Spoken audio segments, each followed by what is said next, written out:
Hi friends, time for another question and answer video. So I've got your questions here, and if I don't get to you, I'm so sorry. Try asking me again, and I will probably, possibly, hopefully get to it in the next video. So here we go. I've been so into your videos since I discovered your channel. My goal this year is to start attacking my debt, but self-control with money has been hard. How do you control impulse shopping? First off, thank you so much for the sweet compliment. And two, you've got to build your impulse control muscles. I promise you, it is a muscle. When I first started budgeting, I had a $300 personal fund every single month, and I busted it every single time because my habits until that point had been to spend any small amount of free time I had shopping, either online or out. You know, if I had an hour between classes in college, I'd go to TJ Maxx. And somehow I thought that this was okay, that this was normal, and it wasn't. And it certainly wasn't a set of habits that I could sustain trying to get out of debt. So first, give yourself a personal spending budget. Dave calls it blow money. My personal spending budget is currently $40 a month. Now, I had to work to get it down to there. So don't give yourself $10 a month and then be surprised when you can't maintain that when you used to spend $500 a month. So first of all, give yourself a small personal budget and decide what you really want. Every single time you consider purchasing an item on impulse, think about, do I really need this? And do I want this more than I want to get out of debt? Now, my personal budget is actually, it covers things like shampoo and haircuts and clothing and everything like that. So I've actually whittled it down to, I have very little blow money. I do have a tiny bit of money that I keep to the side that I call mad money, and I will link a video on that below. And the other way I kind of control myself, kind of by tricking my brain into giving myself options, like saying I have, you know, if I really, really want this, I have this option, is I also have rewards for milestones. So I absolutely recommend rewards. I actually recently did a video on this as well. I bought this sweet little ring for getting under $10,000 in debt. And I have talked about this in videos before. I started out with almost $33,000 worth of debt, and that was in 2013.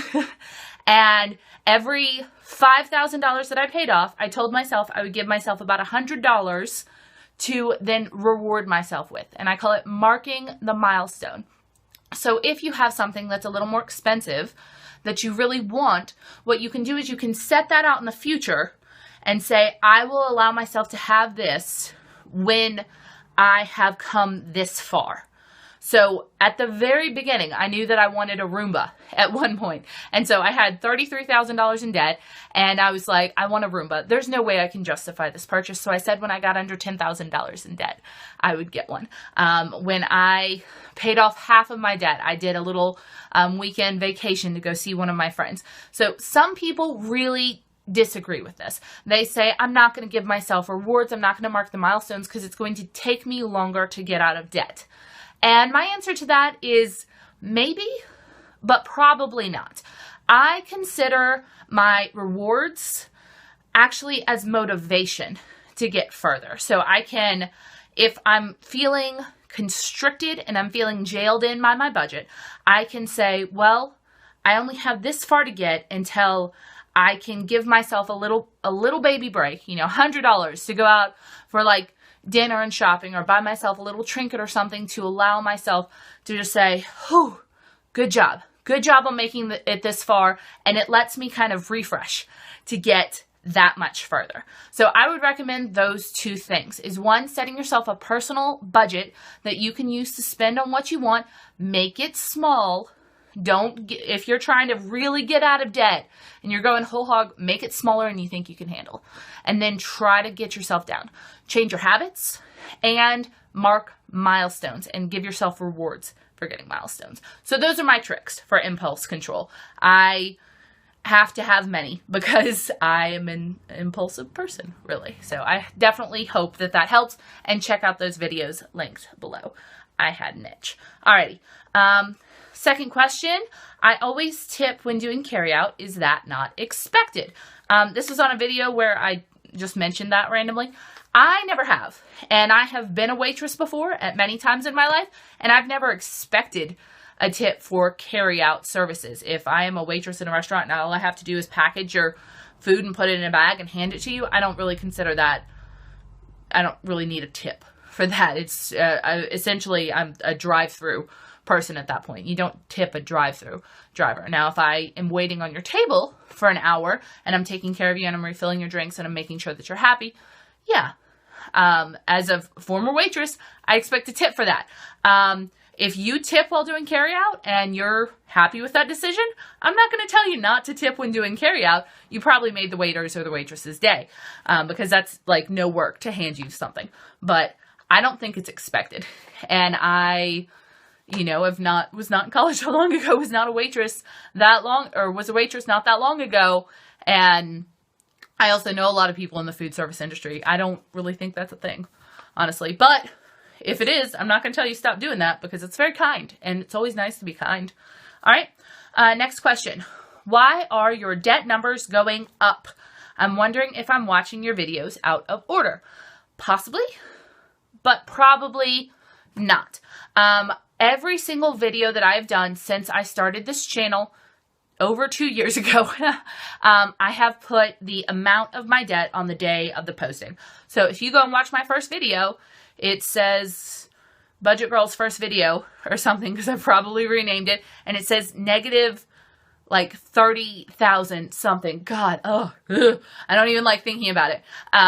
Recently, what a lot of people get confused by is because I post multiple times a month, multiple times a week, I actually get the most accurate number that I have at the moment, which includes interest. And a lot of people forget to think about interest. When you have debt, your debt goes up every single day if you're being charged interest on it. My debt goes up about $3 to $4 a day. Yeah, that's fun. It actually may be a little lower now. It's probably closer to $2 a day, but back in the 30,000 range, it was going up $5 a day, which is not fun. But it is very motivating for me to look at it and say, I get down to $9,000 at the beginning of this month. And then by the end of the month, I'm like, I've gone up a little bit, and then I get to take it down again. And then it goes up a little bit, and then I get to take it down. So if you're seeing a video that has, 5 digits in it, you're watching old videos.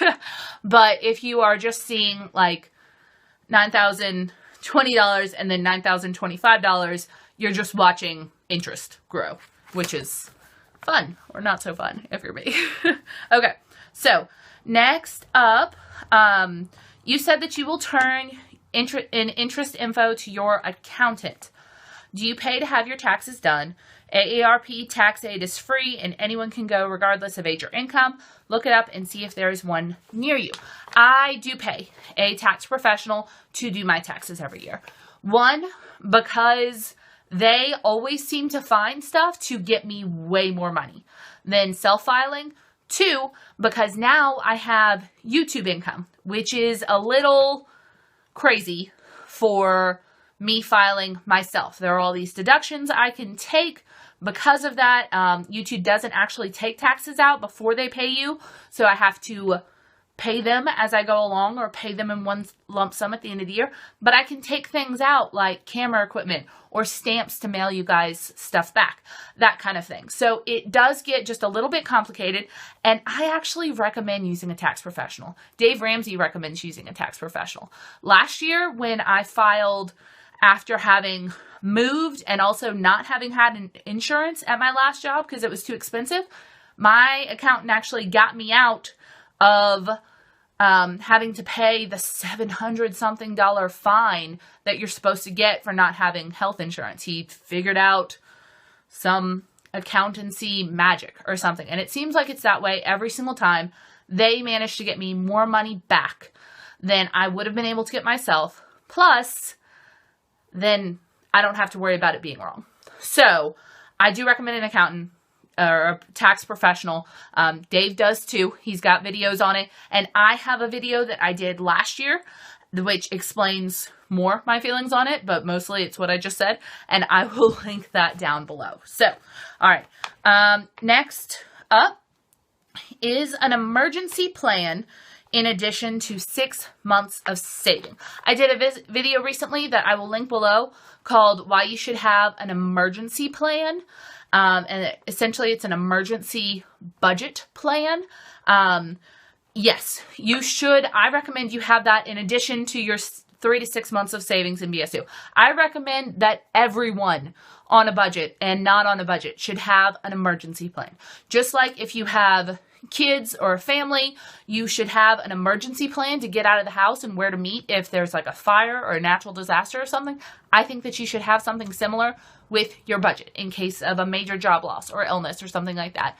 A plan set in place saying, all right, these are the things we cut and this is how much we need to make to live off of until we get out of this bad thing. It's not money set aside. It's a plan of action.